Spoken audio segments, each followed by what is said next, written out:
Hey everybody, video here for you today. Now for new subscribers, not only have I covered ancient America thoroughly with over 170 videos, and I think I'm the only one on YouTube that has documented every pyramid in Egypt in a separate video in my Egypt Pyramid series, and also I have documented probably about 6 dozen Mayan pyramid cities. But also I've looked at the China pyramids quite extensively. And in this video from last spring, I kind of showed how they are kind of away from the river, but kind of laid out on the same course as this river.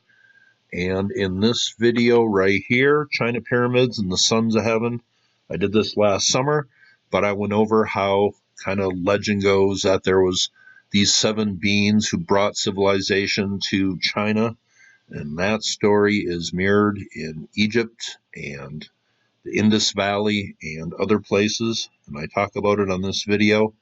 But today I'm going to talk about Orion in heaven, and I have made ancient America videos on that, Mayan videos on that, Egyptian videos on that, today a China video on that, and I just thought I found something pretty interesting, and I am going to be making like a documentary video on Orion coming up, a pretty lengthy one, where it goes over many different cultures and the way Orion was viewed, not always the same way, but there are cross-culture stories that need to be told. And at the end of this video, for those who are curious or haven't seen one before, a good 5-minute Google Earth tour of the China pyramid set to music that I made the other night. But before we talk about China, let's go down to the pyramid of Venus or Unis in Saqqara. And here it is right here, kind of across from the courtyard of the step pyramid, but here is the pyramid of Unis or Venus. Going down to Google Earth here, let's look at the pyramid of Unis. This was built a few hundred years, they say, after the Great Pyramid.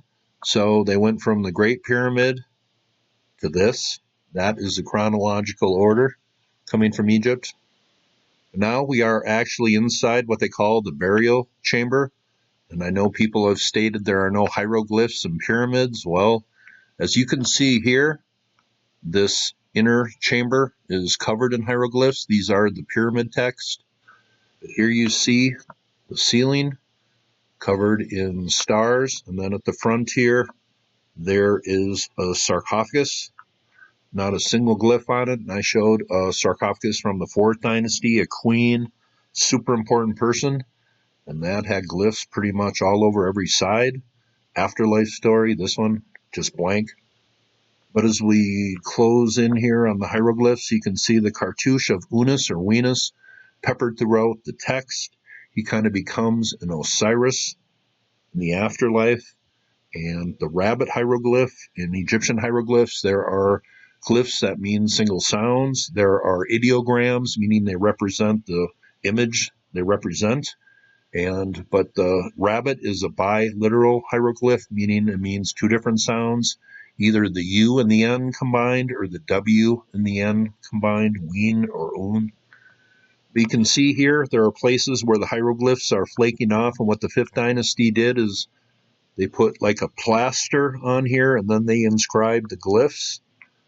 But the big question, were they repurposing an older structure with an older sarcophagus down here? Well, that is a pretty good question to ask. Now, this is the pyramid text online, and I will leave the link below, but this really makes it clear how the civilization that we call the Egyptians today viewed Orion and the soul of the pharaoh, where he kind of rises to heaven and becomes an imperishable star in Orion. But this really makes it clear how they connect Orion, Osiris, and the pharaoh together. And they mention Orion many times, but down here, 186, this is just one of them. In your name of he and Orion, your time is in heaven, your time is on earth. Osiris, turn your face so that you see this Unis. And this is where Unis becomes a Sahu. His soul becomes stars of Orion. Now here is an image of Orion and how the stars move over time. But he was known as the hunter to many cultures, but the connection to heaven is very important. And here you see the left foot appears to be above the right foot, and that's why he is called the striding one, or the one who strides across the night sky. just because the left foot is up and it appears to be striding. And I'm pretty positive this is why the pharaohs are all depicted like this on the temple walls, left arm out in front, right arm raised, left foot striding. They are depictions of Orion. This connects them to the Afterlife story and Osiris. And it's one of the most important things in Egypt that is not really talked about by anybody. Now, here is just one of the pyramids in China that I'm going to show at the end of the video. But I thought I would look at the Chinese glyphs, and especially the one for heaven, and see if it has any connection to Orion. Because, I have shown before, there are connections between the Chinese pyramids and the Egyptian pyramids, and the legends behind the people that gave culture to these places. But here, the glyph for heaven, you notice the one on the left here, does that look like a guy with his arms in front of him and behind him and his left foot striding? Does that look a little bit like the constellation of Orion? Well, I think it does. Here are the stars of Orion, the belt, the 2 feet, the left foot striding, the 2 hands or arms here.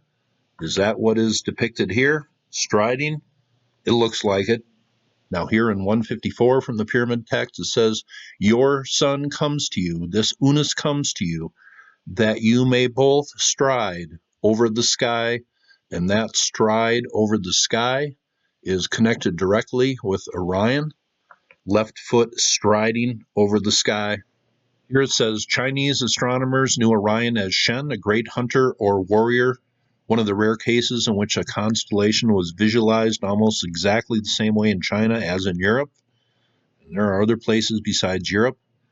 Shen was at the center of a great celestial hunting scene, and in a future video, I'm going to be going into what he was actually hunting. But this glyph certainly looks like he is striding, and it fits the posture of Orion, and I find that very interesting coming from the Chinese, and I've heard Laird Scranton, and I'm not sure how many of you are familiar with him, but I remember watching a video where he tries to find a common source between the hieroglyphs of Egypt and the glyphs of the Chinese. But it seems cross-culture, Orion was the celestial hunter, and I think there's a very good reason for that.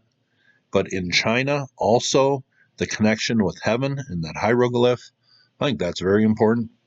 But the sons of heaven, these 7 beings that bring civilization to China, the same story, that is cross-culture.